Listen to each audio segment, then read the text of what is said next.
All righty. Hello, everybody. What a nice looking group. And it's wonderful to see you all. Hi, good morning, good evening, good afternoon, wherever you find yourself and whatever state you're in. Maybe you're in a timeless state, in which case none of this really matters. Welcome.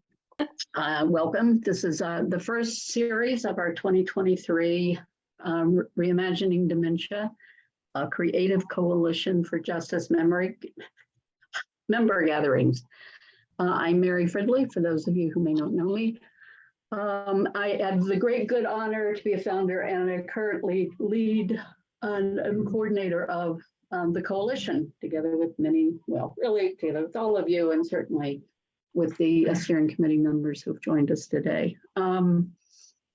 If this is your first gathering, may not be your first exposure to the coalition, raise your hands, just be helpful to see. Okay, good. We have a number of people who are wonderful. Hi, Jill, Susan, Megan, Melanie. Welcome, Sherry. Okay, so we're thrilled that you're here, and we're thrilled that all of you are here, even if it's your 44th member gathering. They're always different. They're always hopefully fun, and we'll see what we produce today. Just to give a quick overview of kind of where we are. And in some cases, particularly filling in people who are newer to the coalition. We launched, we're about 2.5 years old. We launched during the pandemic in September of 2020. And we're closing in on over probably close to 775 members across the world. And it's probably about 31 countries around the world. We've had a steady stream of people joining over the last week. And so however you are, and we're gonna, would love to hear how you're doing this, but however you are reimagining dementia or introducing reimagining dementia to others, please continue to do so in whatever ways you can, because it is, we are reaching people and they are interested. So that's wonderful. And of course, we're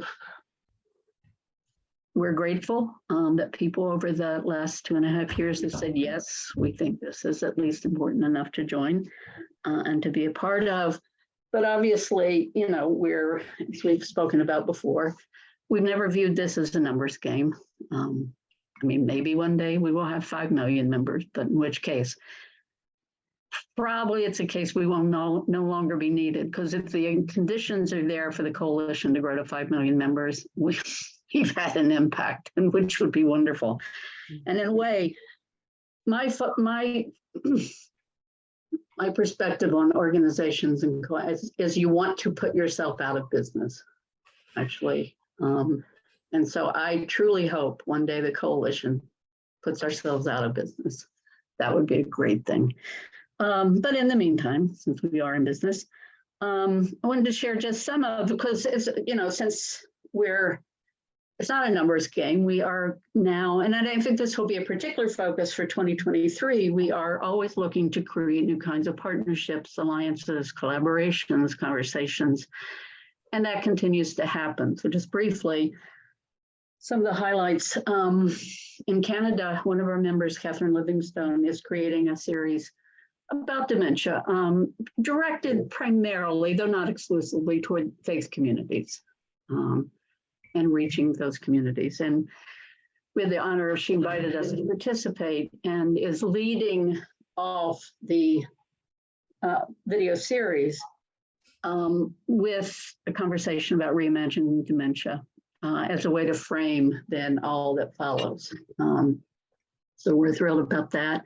As I said, I was in the UK in November. We had a really lovely reception, and I met some of the people who I said are here today. I hope each of you introduces yourselves. Is Kate White here? Sorry, I thought I saw her coming in, but I can't see. No, guess not. Okay, at any rate, Kate White, who's kind of our lead UK organizer, has done a wonderful job, as have others, Holly Marland, others who are here today. Had a wonderful reception, and again, are beginning now active conversations with many in the UK, including the Three Nations Dementia Work Group, which was created by people living with dementia in Wales and England. And we had the honor of having one of their steering committee members with us last night. And we also were approached by Voices of Alzheimer's, which is a new group, or a newish group, that was created by people living with dementia, their allies. And again, last night we had the honor of hosting, and part of it was Jim and Jerry Taylor, who were the founders, as Terry Montgomery, who was also a member of the coalition and a dementia activist. So we are very, very thrilled that those kind of partnerships and conversations are moving along. We were also invited recently to write a guest in an editorial for Seniors for Social Action in Ontario, and continue as best we can to broaden our international reach with conversations with colleagues in Brazil, Nigeria, Tanzania, and other countries. And our Reimagining Dementia Malaysia is going full force. Actually, Cecilia Chan, who leads it, and began Reimagining Dementia Malaysia when she's, after seeing the original Let's Reimagine video, that if you all have not seen, please see. It's a wonderful, wonderful tool to immediately introduce people to reimagining dementia. And I just think it's a wonderful piece that our members created with obviously a lot of support, including from a Grammy award-winning musician, Simon Law, and others, including Robin Girton. But at any rate, she saw the video. They created their own video. Yes, there is a link. Actually, could somebody, Taylor or Robin or David, somebody who's not me, put the link to our website, and then once you go out in the website, the videos are under campaign, so you kind of can't miss them. At any rate, so Reimagining Dementia Malaysia is going full force. They created their own video, which you can also see, and they are now in the midst of conversations with the government on down about how to even actually create a humanistic dementia community.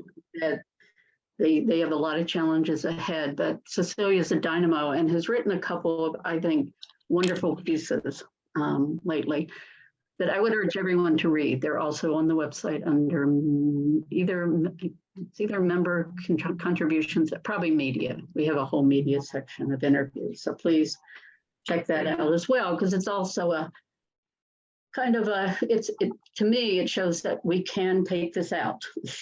We, as regular old people, can continue to broaden and deepen our impact. So that's a brief overview of the coalition. Wow. Tiffany, something. Can anyone else see what's going on with Tiffany's screen, or is it just me? Okay. I can see it too. Okay. No, it's interesting. I mean, it's a little psychedelic, but it was it seemed like I'd never seen it. It seemed like all of us were like going through a time loop. Sorry, Tiffany, that was not a criticism. I just didn't know if you were aware of it because it was making it hard to see you. Okay, so as it's our want, and for those of you who have never been here before, this is our want. We try to have as much fun and make these conversations as playful and as open and curious as possible. So to start us off, we want to do a little opening fun community connecting exercise that I asked Robin Girton to lead. Robin is a certified expressive arts therapist. She has extensive experience supporting groups and individuals being creative through visual arts, drama, play, creative writing, music, movement. In addition to co-creating the Good Conversations with Jennifer Hicks, Robin is currently an artist with the Beethoven Method. She's on our steering committee. She played a gargantuan role in pulling together the video. And she is truly just one of Canada's finest. So Robin, the floor is yours. Thank you very much. Hi, everybody. Recently, I was on the plane and I watched a fascinating documentary about Leonard Cohen and his creation of the song Hallelujah. Has anyone, show of hands if you've seen it? It's amazing. Ooh, yeah. And what was extraordinary is that Leonard Cohen wrote 80 draft verses Hmm. of that extraordinary song. And I felt inspired to take another look. I'm glad, Mary, that you talked about the Let's Reimagine video because I want to have a little challenge here. I think there's three main verses of the Let's Reimagine. Am I right, Holly? So if you haven't heard the song, um, there's there's a lot to it. But today I just wanted to talk about the first verse. Um, and I think I'm going to type in the, let's see if I can do that right now.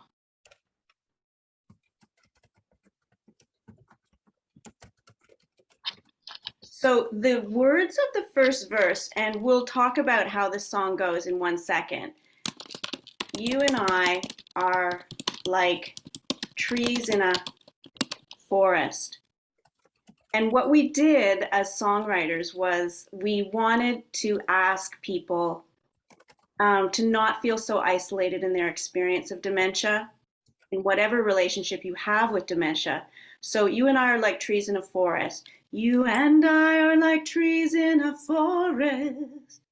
Hey, did you know I was going to sing there? And did you know that everyone else is going to be asked to sing? Take a deep breath and know that because we're on Zoom, it's going to be a glorious mush because we're all going to experience a delay. And I think that's okay. We can sort of lean into the imperfection of that. Maybe before we sing that first line, I'm going to ask you to just do it la la la. So let me do it.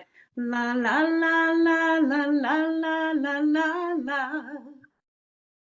Let's try that together. No, it's going to be a beautiful Sorry, Robin, everyone should be off mute, right? Yes, yes. Okay, everybody come off mute. Yeah, and don't be deterred by the delay. We want to engage in that. So again, la la la la la la la la la la. Let's try it together. 1, 2, 3. La la la la la. Gorgeous. Yeah. Almost ready for prime time. Okay, so we're going to try that again, singing the original words. You and I are like trees in a forest. Let's try that. And then we're going to play a little game with those words. So you and I are like trees in a forest. Same tune. Ready? 1, 2, 3. You and I are like trees in a forest. Yeah. It's a wavy, windy forest. Kind of a drunk chorus, Could you please model how you sing it, like where the words go with the rhythm? Yeah, for sure. You and I are like trees in a forest. Okay. Do you want to take another stab at it? Let's go for it. All right. 2, 3, 4. You and I are like trees in a forest. Beautiful. I see you laughing over there, Pia. He is one of my co-writers. A number of us are here together. Now, the idea was that we're in it together, that dementia should not be isolating. And I'm going to pose an invitation for everybody. And there's no right or wrong way to this. I want you to rewrite that first line of the lyrics. You and I are like trees in a forest, with you and I talking about, you're talking about dementia this time. So your relationship with dementia, your attitude, and I want to invite you to think of it outside the box. For example, if I was talking to dementia, I'd say possibly, you and I are like a detective and a crime scene. Maybe. Or you and I are like cars in a traffic jam. Perhaps. You and I are just like people muddling our way through it. We could have put that one in the video, couldn't we? It's pretty. That is true. I'm offering you these playful suggestions to encourage you to be playful and creative, which is our whole motive here, our modus operandi, if you will. So under the guise of the mush of Zoom and the fact that none of us will necessarily hear each other's response, take a moment and a breath. Think about your relationship with dementia and rewrite that first line of our song. You, in this case, you're speaking to dementia. You and I are like, if you think of something and you want to share it, in addition to the beautiful mush, as we're going to sing it, I want to invite you to write your line in the chat and we'll collect them. I see some, thank you, Mary. You and I are like conflicted partners. I like that.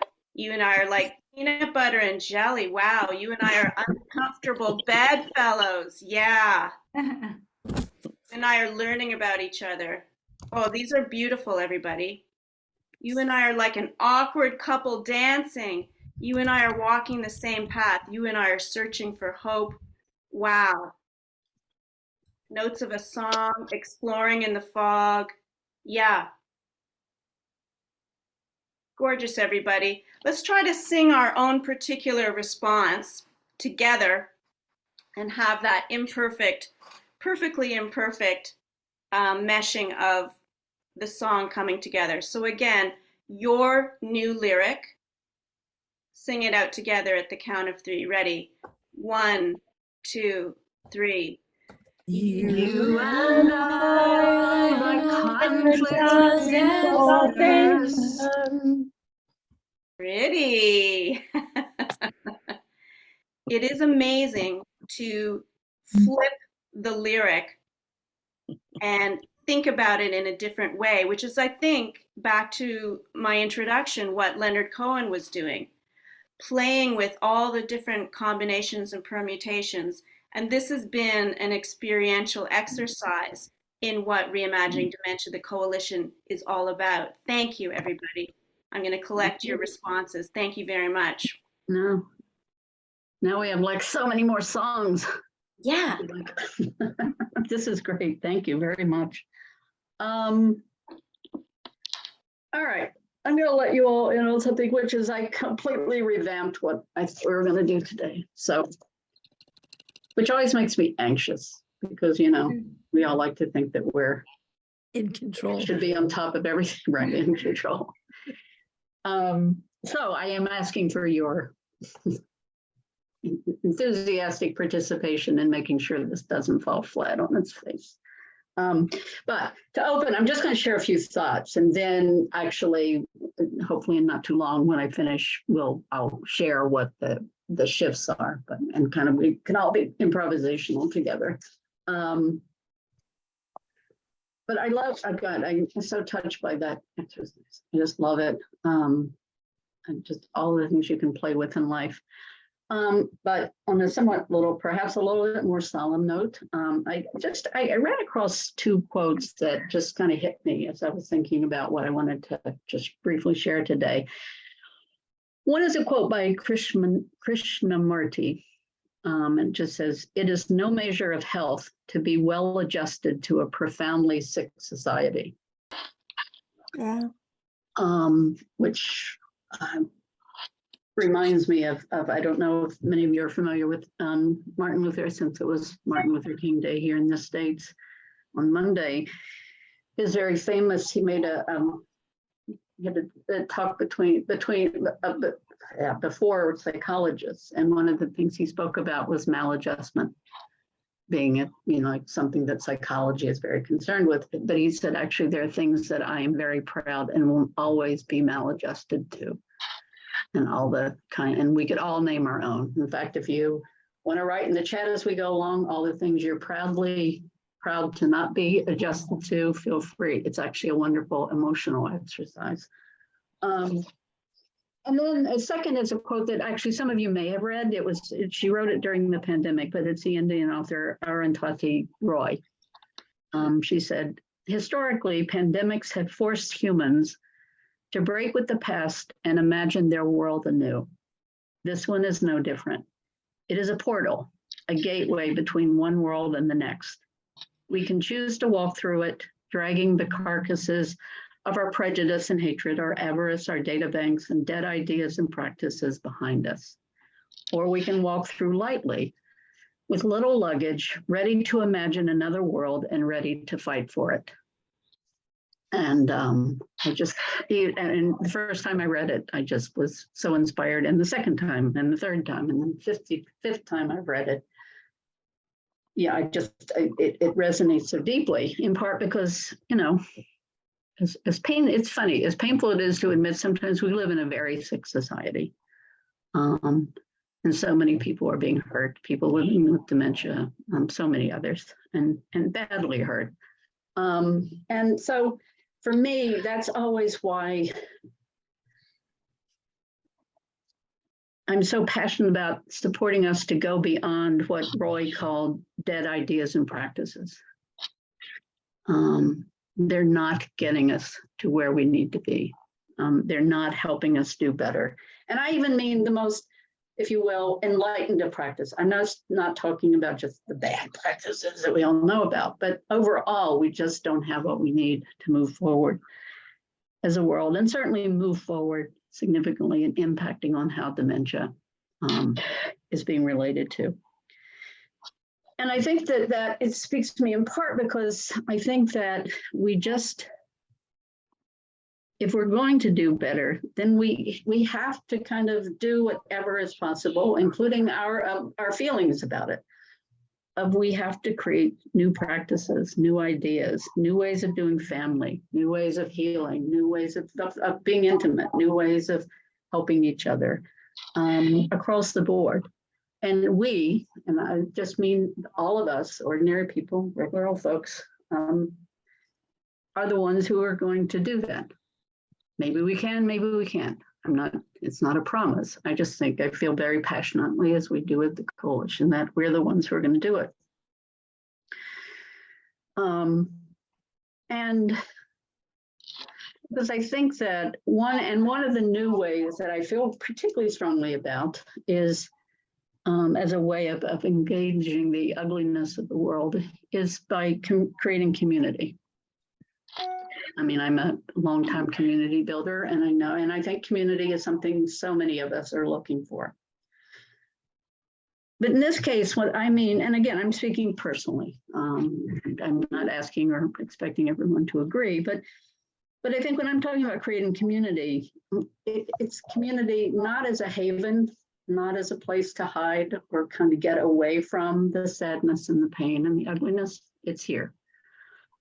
But as a very human, very passionate, a very living environment, which has the capacity and is designed to have the capacity to nourish everyone. And by nourish, I mean emotionally, creatively, spiritually, in all ways, to nurture everyone who is working to engage the cruelty and the isolation that comes from, in effect, what I believe is a havenless world. I don't think we can find havens. I think we can create hearts. We can create community.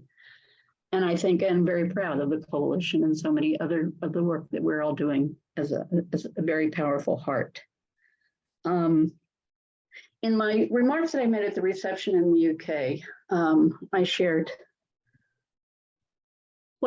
some things about the coalition in terms of kind of just maybe baseline, and it's not the be all and end all.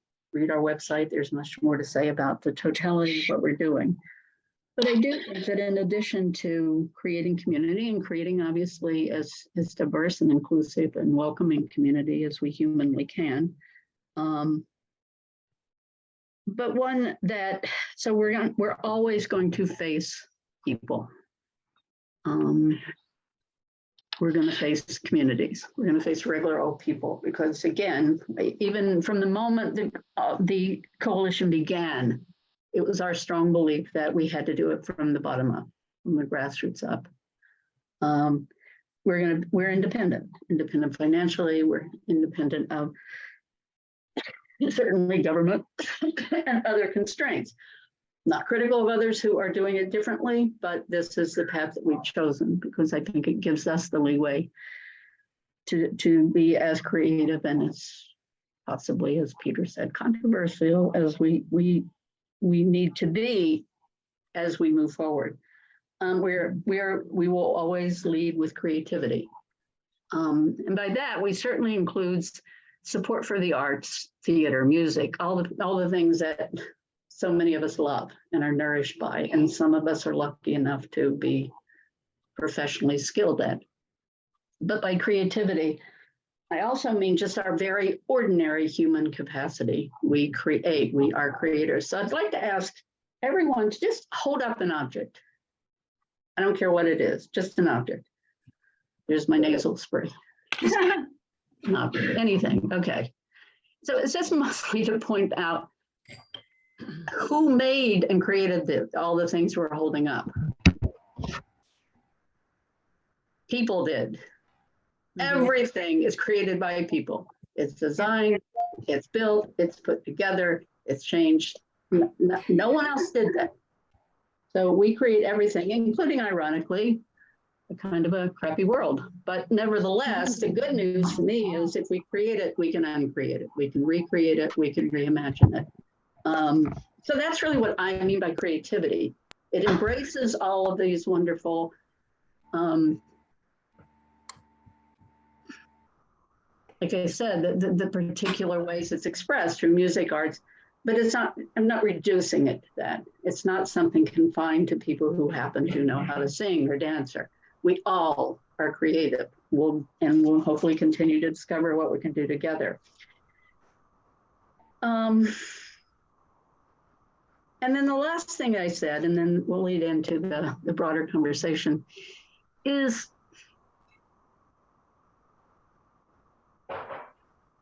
we have no interest in becoming a standalone organization. I think if you just look at, and again, we're going to give you some chances to meet each other. If you all could meet each other, like I've met a lot of you, I am blown away by the creativity, the expertise, the humanity, the innovation, the just caring that's in this room.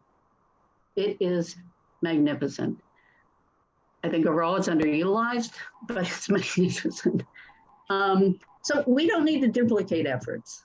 There are a lot of people out there doing wonderful work. Our charge, and this is something that we kind of want to speak explicitly to today, is do we believe, and how do we, if we do believe,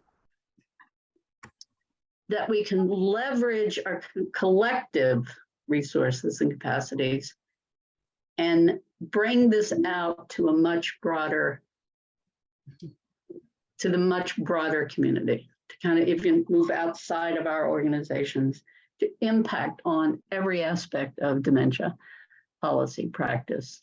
And just the way it's talked about amongst regular old people on the street, because as I've been talking about a lot, and somebody actually was saying this yesterday, you know, if we all went outside our respective homes or offices right now and we met 20 random people, and I've said this to some of you, you know that actually probably all 20 would have some experience with dementia. Yeah. No doubt in my mind.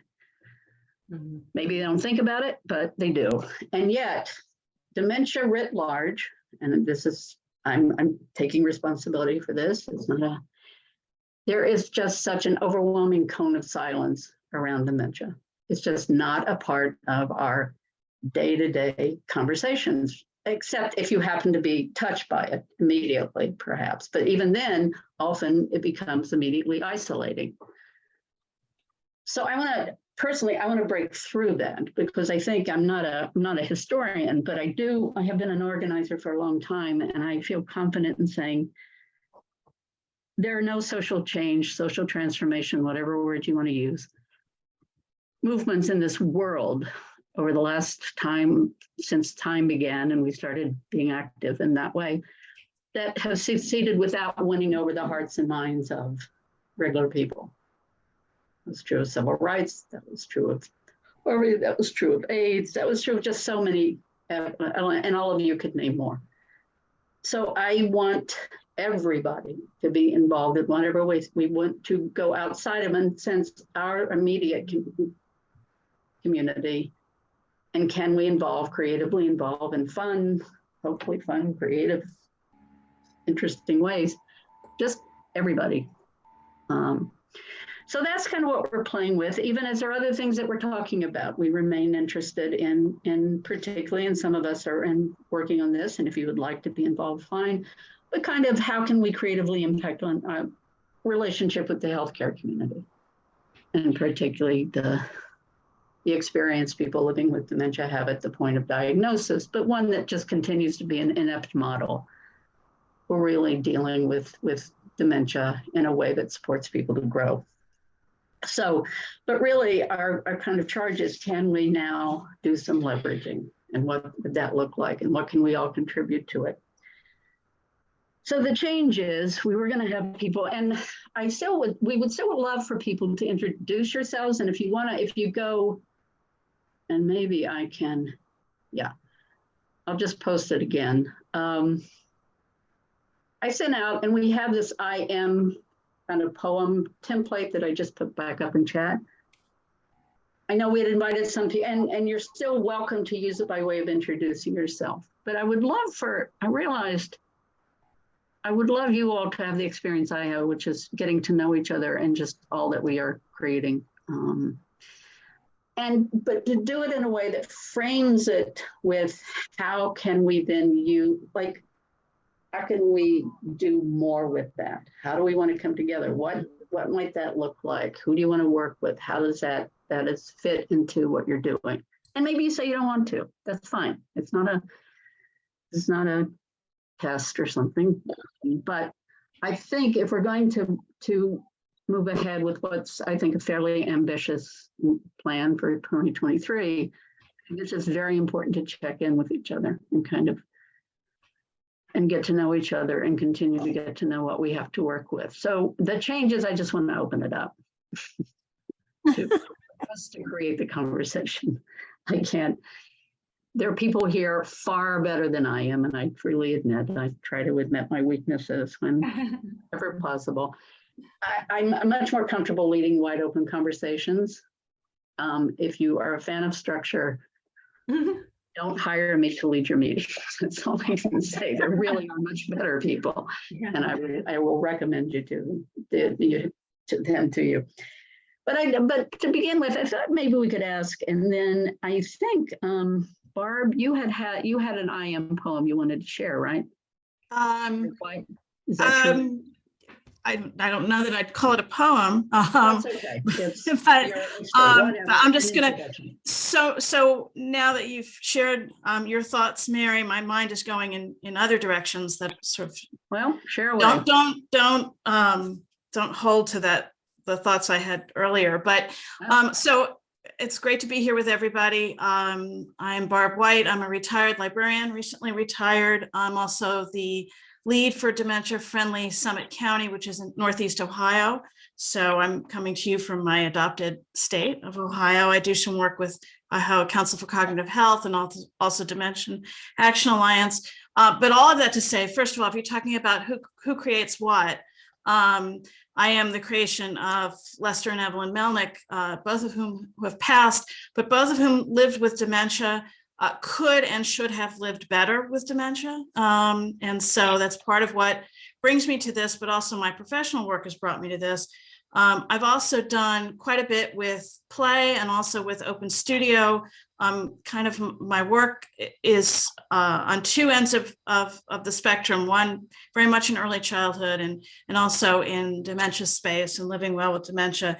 And what I'm thinking, Mary, is, and I think maybe when you and I met, I talked about this, my early childhood work is inspired by the work in Reggio Emilia and the work of Loris Malaguzzi. And when Malaguzzi was trying to build public support, and in that he was looking very much for government support of the early childhood schools in Reggio Emilia, he took it to the streets. I mean, he took the children out into the piazzas to show how capable they were, how purposeful they were, to show that they had ideas that were worthy of pursuing, which, you know, previously folks thought 3, 4, 5-year-olds, and now we know even infants and toddlers that they're extraordinarily capable.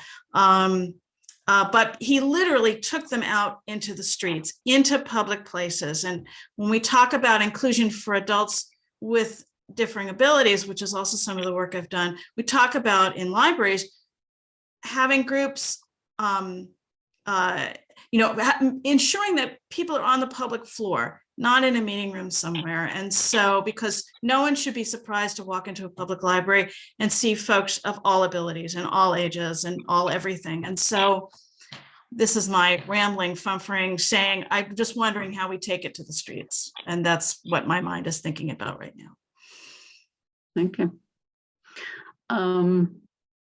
Just if you want to speak, actually, and I'm generally not terribly formal, and obviously if you want to pop in, great.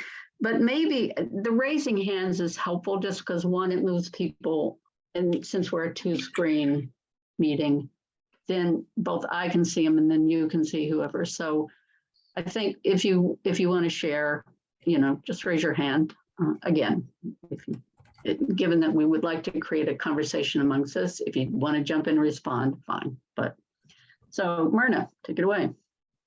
Yeah, very interesting chat from the person just directly in front of mine. I guess this is what I want to say. As a person living with dementia, I have facilitated dementia support groups for years and years and years. And I always tried to sort of re-engage by teaching. This year, I learned that is not what people with dementia want, including myself. I just want to have fun. I want to, and we do, go out to dinner. We had a bus ride to see the Christmas lights. We have gone fishing. We have gone to movies.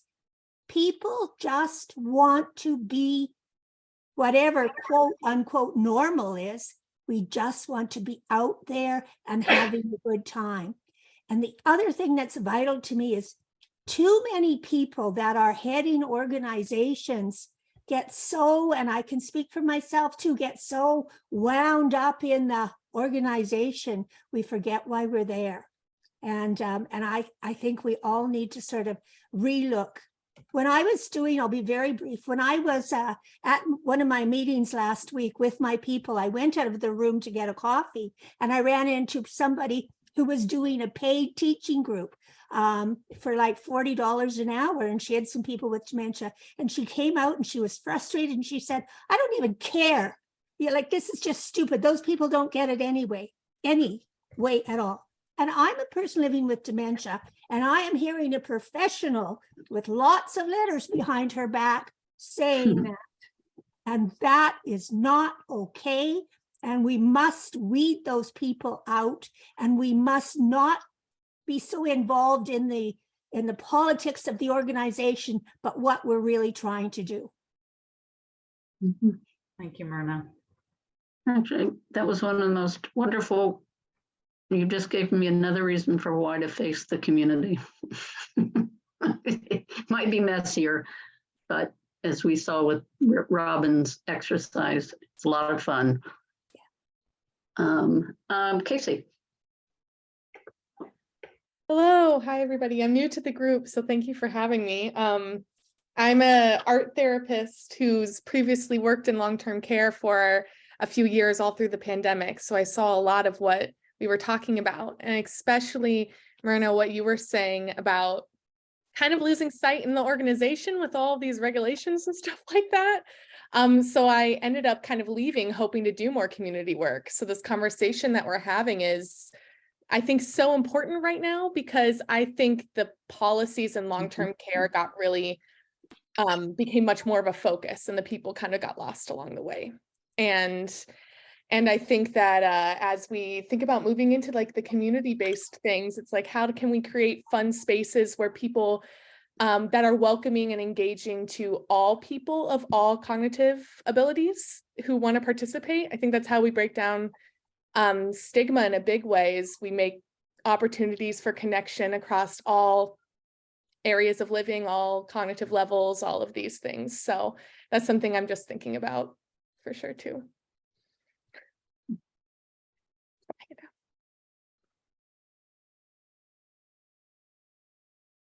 Donna.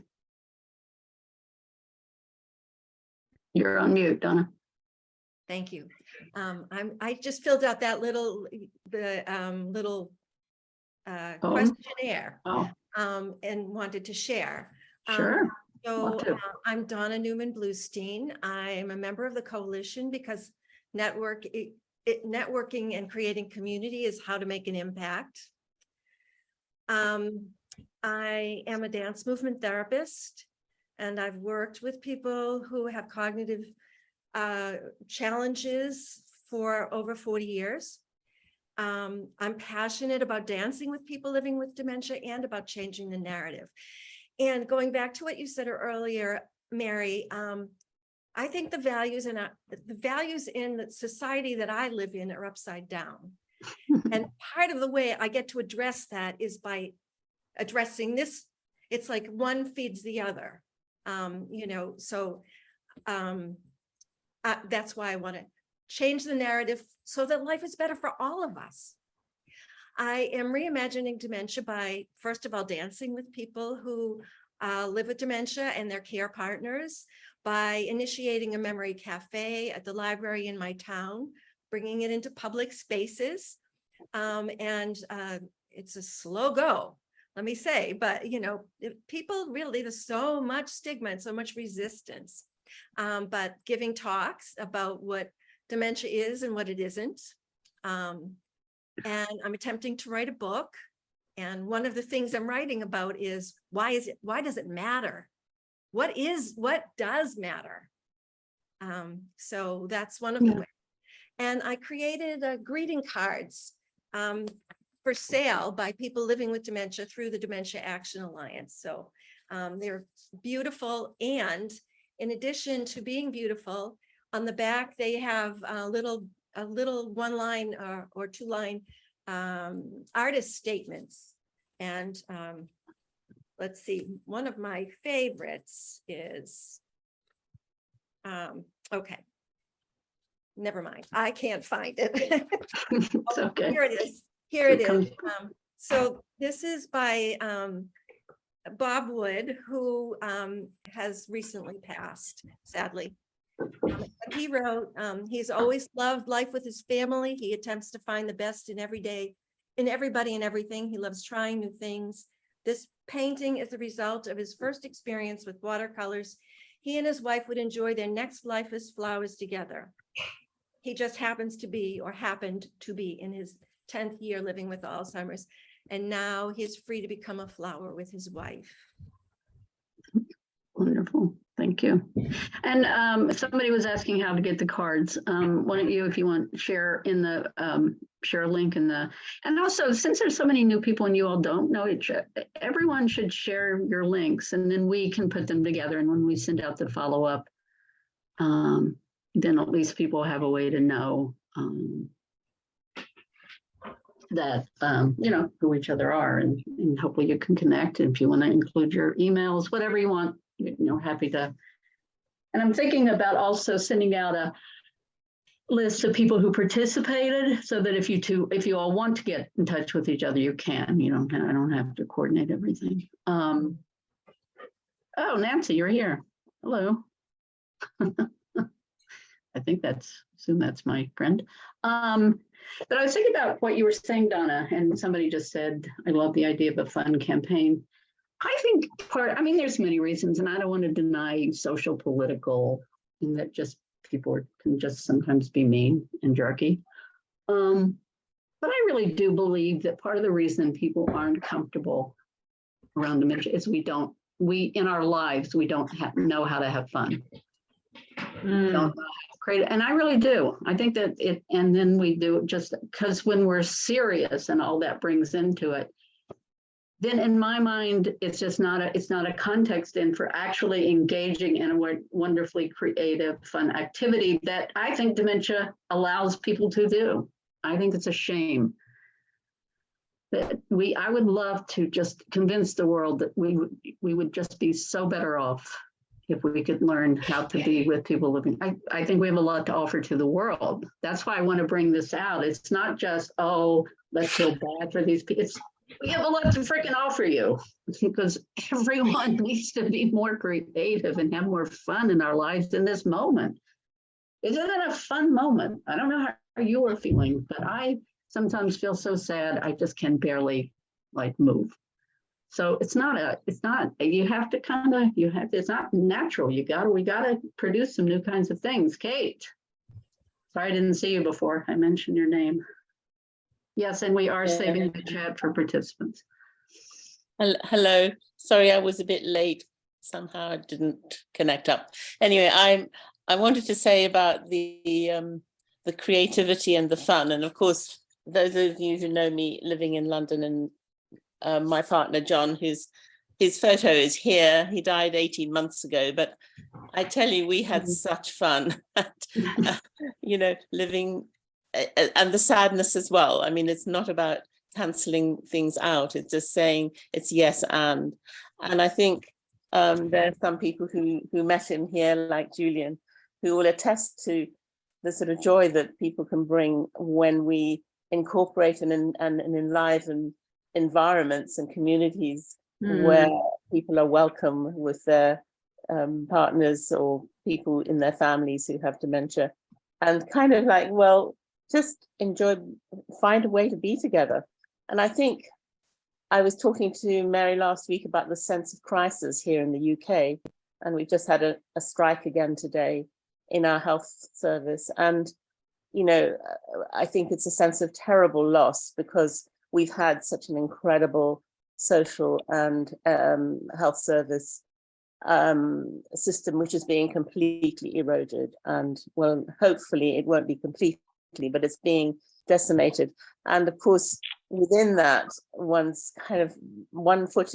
part of me is wanting to campaign in that area. But when I had a conversation last week with a young woman in the UK who is running creative ventures with her work, using cameras, using all kinds of artwork, it was incredibly inspirational. And I think I'm learning something about the yes and, that we can be in sorrow and in campaign about the political aspects of our work, but we can also be in the creative part, which can be a creative activism.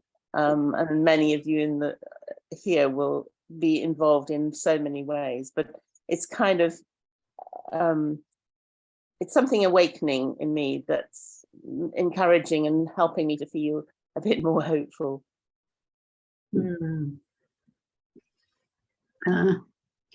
I love this quote that Kathy Hayen just shared. We don't stop playing because we grow old. We grow old because we stop playing. George Bernard Shaw. Yes. Others.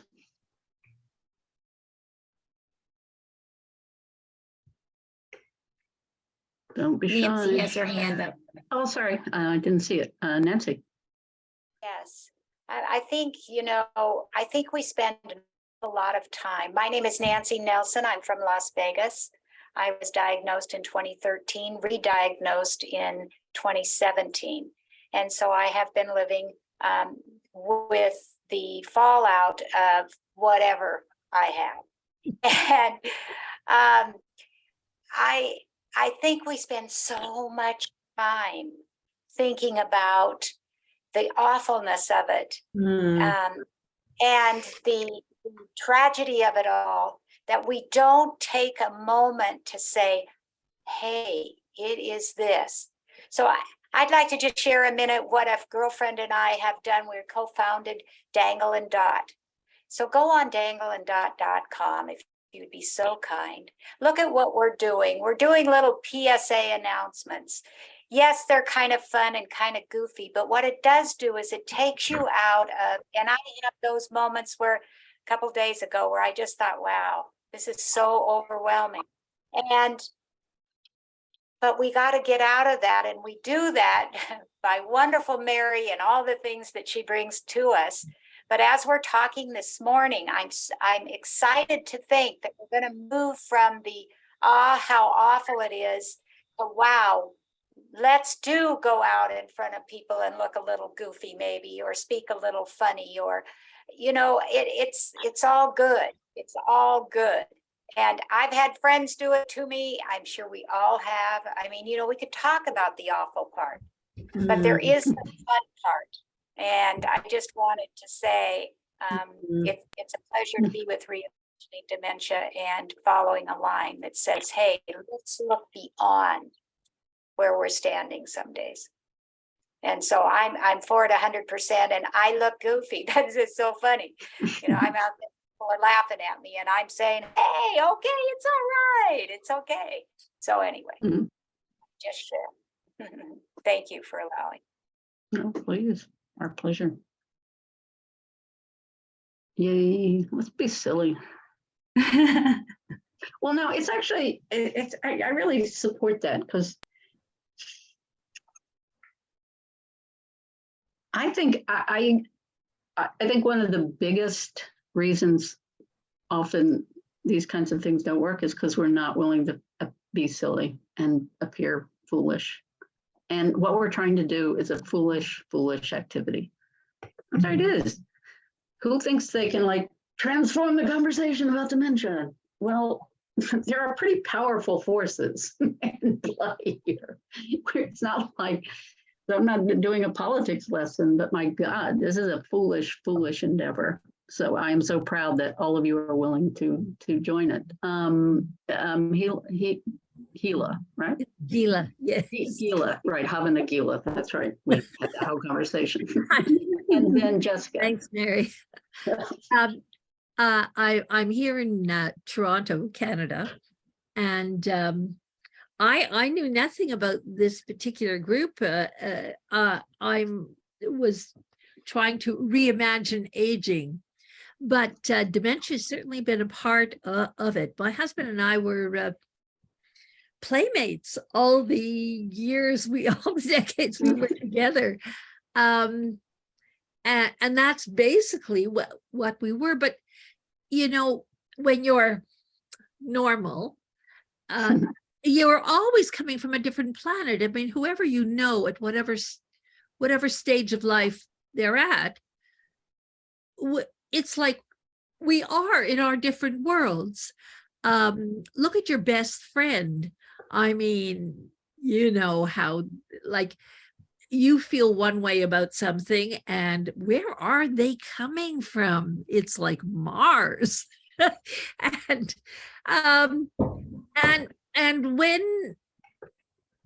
when David, when my husband had dementia, Alzheimer's, Parkinson's, Lewy body disease, whatever. It was quite a soup that he was diagnosed with. We still continued to be playmates. And when he needed a Hoya lift in order to get from A to B, it became a swing, and he had to be in a long-term care facility. But that didn't stop us from fooling around, however we did it. we were in a community near a market, and we're out there almost every day. It was pretty terrific. Anyways, the thing is, we are always coming from our own planet, and it's really nice That's a good point. to be in a visiting mode. We're open to entering into somebody else's way of looking at whatever it is we're looking at. Gila, I'm gonna have to, unfortunately, I'm gonna have to stop you here. And in part, because I think what you're saying is brilliant, wonderful, and I'm just aware that we are about to. So I just want to give Jessica a time, but thank you. It's not a. Not a problem. I think you ended on a high note. Jessica, why don't you bring us home in this regard? Yeah, thank you. I'm excited to be on here. I've been kind of lurking in the background, aware of Reimagining Dementia for a while and on the website, but this is my first meeting. And I work for a senior services company. We do healthcare. We do lots of different things, but I think this is a really important topic, and I'm really looking forward to finding ways we can connect. There's actually a group of other, healthcare providers. We're trying to have this conversation for how can we be dementia inclusive? How can we work with the regulations to change them so that they are meeting that need? And I just think that there's a really great kind of marriage of the minds that can happen, because we need all of the expertise here and in this group, people living with dementia to tell us what they want. Are we on the right track? And so I'm just really excited for this organization and taking it to the streets. I think there's actually a lot of maybe more ears listening than we think out there. Thank you. Well, thank you all. So here's a I'm going to make an ask of all of you, and I know, and I was inspired because everyone's now connecting on chat. But so both reach out to each other, but just reach out to a stranger on your list. And don't even do it because you have something in common. Like, I think I drive people crazy when I reach out to them because I just want to talk to you. I don't have an agenda. I don't have an ask. It's just, let's get to know each other and see. And then if that, pretty fine. So I'm just going to ask you to talk to a stranger. It could be somebody from this group or just somebody. Let's just get into practice of kind of having some fun, different kinds of conversations. And obviously we'll continue this. And there's a lot, and that we'll be coming back to you as we begin to advance the taking it. But I like the Taking It to the Streets campaign. I think we'll just informally call it that for now. Now we should have a different closing song, but maybe we'll add that later. But anyway, thank you all. Get to know each other, have fun, be creative today, do something weird and silly. Emma, I want to thank Emma because we lost our tech person to illness today. So she there has kindly jumped in, and let's take it away. Let's dance ourselves out of this.